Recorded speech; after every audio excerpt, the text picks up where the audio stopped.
নমস্কার। আজকে আপনাদের সাথে শেয়ার করব ঢ্যাঁড়স আর আলু দিয়ে একটি দুর্দান্ত রেসিপি। এখানে ঢ্যাঁড়সগুলোকে এভাবে লম্বা, লম্বা করে কেটেছি। মোটামুটি ছোট, ছোট ঢ্যাঁড়স হলে সামনেটার পেছনটা কেটে নিয়েছিলাম। আর বড় হলে দুভাগ করে নিয়েছি। আর নিয়ে নিয়েছি আলুগুলোকেও ওভাবে লম্বা, লম্বা করে কেটে আর কয়েকটা পেঁয়াজকে শুধু কেটে ছাড়িয়ে নিয়েছি। টমেটোকে বড়, বড় ডুমো করে কেটে নিয়েছি।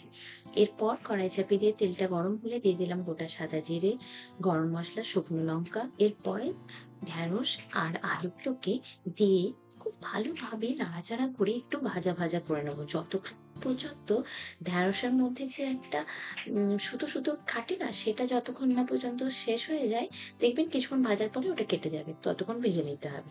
তারপরে দিয়ে দিচ্ছি এর মধ্যে নুন আর হলুদ, কাশ্মীরি গুঁড়ো লঙ্কা, জিরে গুঁড়ো, ধনে গুঁড়ো, 1 চামচের মতন আদা বাটা, 1 চামচের মতন চিনি।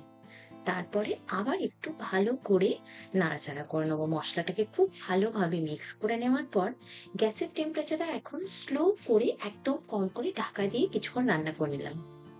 দেখুন তাতেই আলু আর ঢ্যাঁড়সগুলো খুব ভালোভাবে সফট হয়ে গেছে। এরপর এর মধ্যে দিয়ে দিচ্ছি 1 চামচের মতন ১-২ চামচের মতন দই আর দিয়ে দেবো কয়েকটা কাঁচা লঙ্কা। ছোট, ছোট করে কেটে নিয়েছি। এরপরে সমস্তটাকে আবার খুব ভালো করে মিক্স করে ঢাকা দিয়ে কিছুক্ষণ রান্না হয়ে গেলে পরে দইটাও খুব ভালোভাবে মিক্স হয়ে গেলে পরেই ভাবছেন পেঁয়াজ দেখালাম, টমেটো দেখালাম, কোথায় গেল? এরপর দিচ্ছি। এখন পেঁয়াজ আর টমেটোটাকে দিয়ে গ্যাসের ফ্লেমটা হাই করে খুব ভালোভাবে এগুলোকে ভাজা, ভাজা করে নেবো। তারপরে মিডিয়াম টু লো এর দিকে রেখে ঢাকা দিয়ে আর ৫-১০ মিনিট রান্না করে নেবো যাতে টমেটোটা পুরোপুরি গলেও না যায় আর পেঁয়াজগুলো একদম পুরোপুরি নেতিয়ে না যায়। এরপর গ্যাসটা বন্ধ করে এটা সার্ভ করে নেবো। কি সুন্দর দেখতে হয়েছে না তরকারিটা?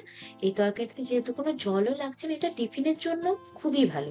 টিফিনে এই তরকারিটা দিয়ে দিলে মোটামুটি অনেকক্ষণ গরমের সময়ও খারাপ না হয়ে খুব ভালো থেকে যাবে। আর খেতেও খুব টেস্টি। আশা করবো আপনাদের আমার এই ভিডিওগুলি ভালো লাগছে। ভালো লাগলে লাইক করুন, বন্ধুদের সাথে শেয়ার করুন। আর অবশ্যই আমার চ্যানেলটি সাবস্ক্রাইব করে দেবেন। খুব তাড়াতাড়ি দেখা হবে নতুন একটি ভিডিওতে। ততদিনের জন্য বাই।